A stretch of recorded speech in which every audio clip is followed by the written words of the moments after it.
Imagine a world where every step up the ladder costs you a piece of your soul, a drop of blood, and a bullet in your pocket.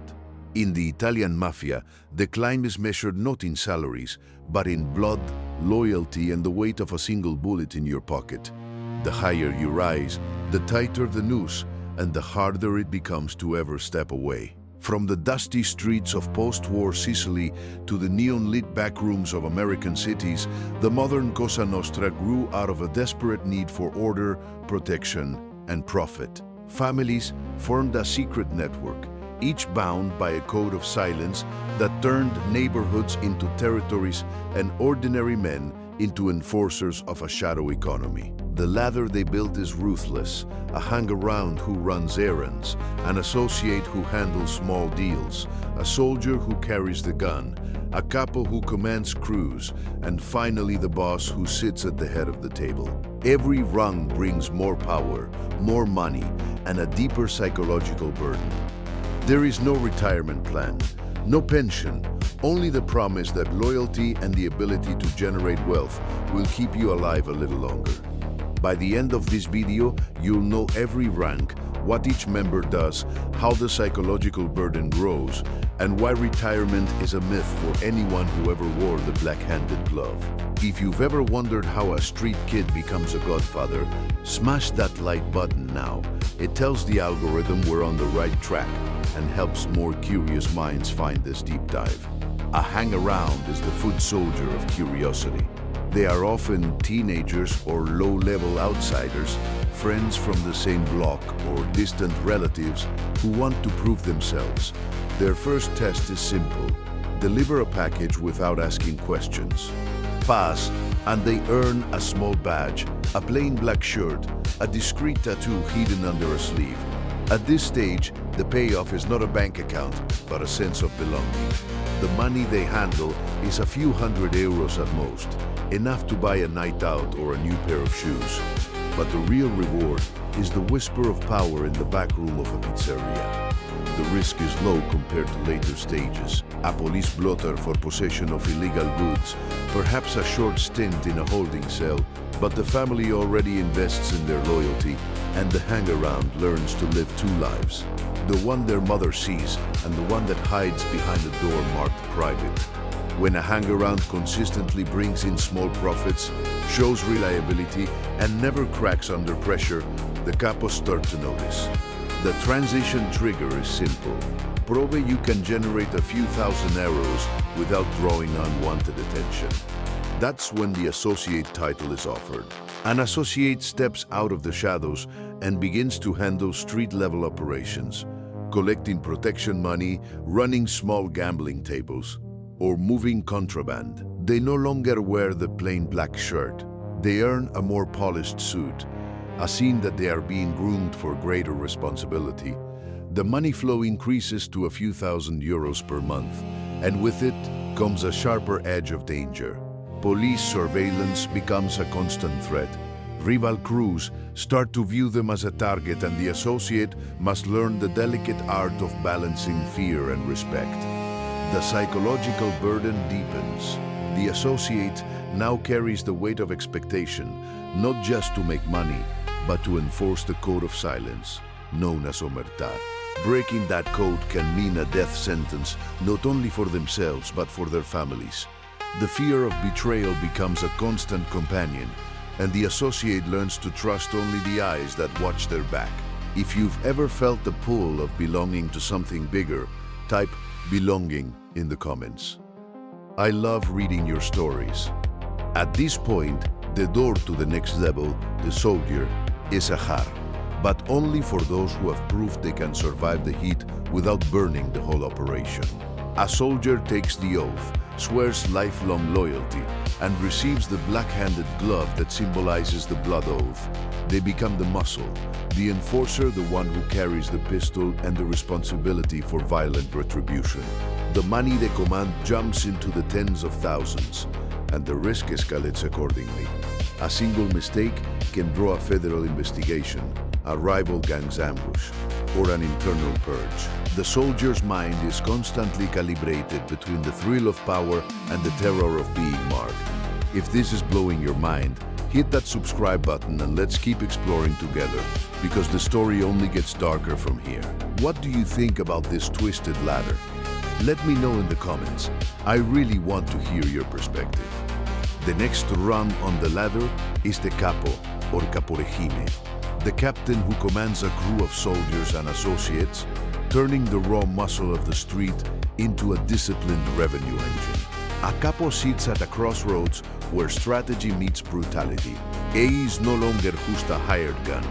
He becomes the planner, the negotiator, the person who decides which businesses will be extorted, which neighborhoods will be claimed, and which rival families will be kept at bay. The money flowing into a capo's pockets can swell into the hundreds of thousands each month, often funneled through legitimate fronts like restaurants, construction firms, or waste management companies. With that kind of cash comes a new kind of pressure, the need to keep the books clean, to launder the earnings without attracting the attention of tax authorities, and to satisfy the expectations of higher-ranking bosses who demand a steady stream of profit.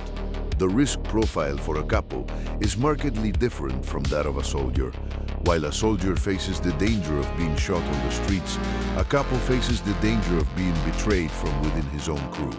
Trust is a commodity that can be bought and sold, and a capo must constantly assess loyalty, weed out potential informants, and enforce the code of silence with a ruthless efficiency that often involves ordering hits on those who threaten the organization's stability. The psychological burden deepens. The capo now bears the weight of lives, not just his own but those of his men, his family, and the broader network. One misstep can trigger an internal war, a police crackdown, or a vendetta that spills over into public streets, inviting law enforcement attention that could dismantle an entire empire. If you've ever wondered how someone balances the thrill of wielding such power with the constant fear of betrayal, pause for a moment and think about the choices a capo must make. Drop a comment below with the word balance if you ever faced a tough decision that could change everything for you. Your stories help illuminate how power can corrupt and protect in equal measure. Climbing higher, we encounter the underboss, the second in command who acts as the chief operating officer of the family. The underboss is the bridge between the street-level enforcers and the mastermind at the top. While a capo focuses on generating revenue from his crew, the underboss oversees the coordination of multiple crews, ensuring that each segment of the operation runs smoothly, that disputes are settled quickly, and that the boss's strategic vision is executed without unnecessary friction. The underboss often handles the most sensitive negotiations with rival families, sits at the table during high-stakes meetings, and may even mediate internal power struggles. The financial rewards at this level can reach into the millions annually, with a significant portion hidden behind layers of offshore accounts, shell corporations, and complex money laundering schemes. The stakes for an underboss are terrifyingly high. He is the primary target for law enforcement agencies because taking him down can destabilize the entire family. He must live with the knowledge that any misstep, a botched deal, a leaked conversation, or an unguarded phone call could bring the full weight of federal investigators down on the organization. Internally, the underboss must constantly prove his loyalty to the boss while also earning the respect of the capos who may view him as an outsider, imposing his will. The psychological toll is immense. Many underbosses report sleepless nights, a constant sense of being watched, and a lingering dread that any moment could be their last. They must also grapple with the reality that, despite their near-top position, retirement is a myth. Stepping away without the boss's blessing is tantamount to a death sentence, and even the boss may view a voluntary exit as a betrayal that must be answered with lethal force. At the summit sits the boss, the Godfather, the ultimate authority whose word is law. The boss is the architect of the family's long-term vision, the keeper of its traditions, and the final arbiter of all disputes. He commands respect not only through fear, but also through a cultivada aura of invincibilidade and wisdom. The boss's income streams are the most diversified. They include a share of every racket, a cut from legitimate enterprises, and often a personal fortune hidden in safe deposit boxes and foreign trusts. The boss's power is both overt and subtle. He can order a hit on arrival, influence political decisions, and secure the loyalty of his subordinates through a combination of generous payouts and calculated intimidation. However, the apex of power brings with it the most crushing psychological burden. The boss lives under a perpetual cloud of paranoia, knowing that every ally could be a potential informer, every celebration a possible trap. He must constantly balance the desire to expand the family's reach with the necessity of keeping a low profile to avoid drawing the attention of law enforcement agencies that have grown increasingly sophisticated in tracking organized crime. Moreover, the boss bears the weight of legacy, the expectation to preserve the family's honor, to mentor the next generation, and to ensure that the organization does not crumble under external pressure or internal betrayal. The notion of retirement is a cruel illusion. The boss cannot simply walk away from the life he has built. The only exit is through death, either by his own hand, a rival's, or a law enforcement operation. This fatal inevitability looms over every decision, every night spent in a fortified safe house, every conversation whispered behind closed doors. Yet even the boss is not alone at the very top. Beside him often sits the consigliere, the trusted advisor, who offers counsel without directly wielding power. The consigliere's role is to provide an objetivo perspectiva, mediate disputes, and serve as a sounding board for the boss's most critical decisions. While the consigliere does not command crews or collect money, his influence is profound. He can sway the boss's choices, mitigate conflicts, and sometimes act as a diplomatic conduit between rival families. The consigliere's psychological load is unique. He must remain impartial, keep secrets, and balance his loyalty to the boss with the broader interests of the organization. A misstep in advice can lead to disastrous outcomes, and the consigliere often carries the quiet weight of knowing that his counsel could be the difference between survival and annihilation. All these tiers share a common thread: the inability to retire on one's own terms. The mafia is a self-sustaining ecosystem where each member's survival depends on the loyalty and productivity of the others. Walking away would not just abandon a source of income, it would expose the individual to the wrath of a family that views desertion as the ultimate betrayal. Even those who manage to slip away often do so under the shadow of fear, constantly looking over their shoulder, knowing that a single slip could reignite all vendettas. The psychological impact of such a forced existence can be profound, leading many to experience chronic anxiety, paranoia, and an ever-present sense of doom. Now, let's talk about how this brutal ladder translates into everyday life for those inside the organization. A Hangaround might still attend school or hold a low-paid job, but his free time is already consumed by errands for the family, learning the code and proving his worth. An associate begins to juggle legitimate work with illicit activities, often using the money earned from the family to fund a lifestyle that would otherwise be unattainable. Soldiers find themselves caught between the adrenaline of street-level power and the constant threat of police raids, often living a double life that requires meticulous compartmentalization. Capos must master the art of delegation, managing both the illegal and legal facets of their enterprises while maintaining a veneer of respectability in the community. Underbosses and bosses operate in a world of high-stakes negotiations, political connections, and secretive meetings that can span continents, all while ensuring that the family's code remains unbroken.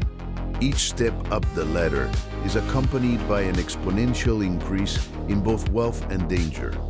The transition from a soldier earning a few thousand euros a month to a capo handling hundreds of thousands, then to an underboss dealing with millions, is not just about numbers.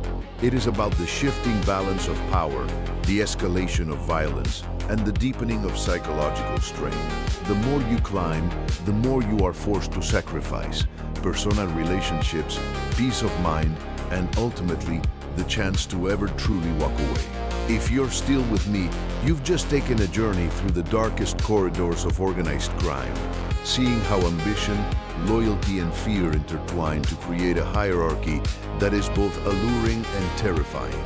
I hope this deep dive has given you a clearer picture of why the Mafia's ladder is so relentless and why each rung is both a promise of power and a sentence of perpetual risk. What part of this twisted hierarchy surprised you the most? Drop a comment below with the word surprise and let's discuss. If you found this exploration eye-opening, consider giving the video a thumbs up.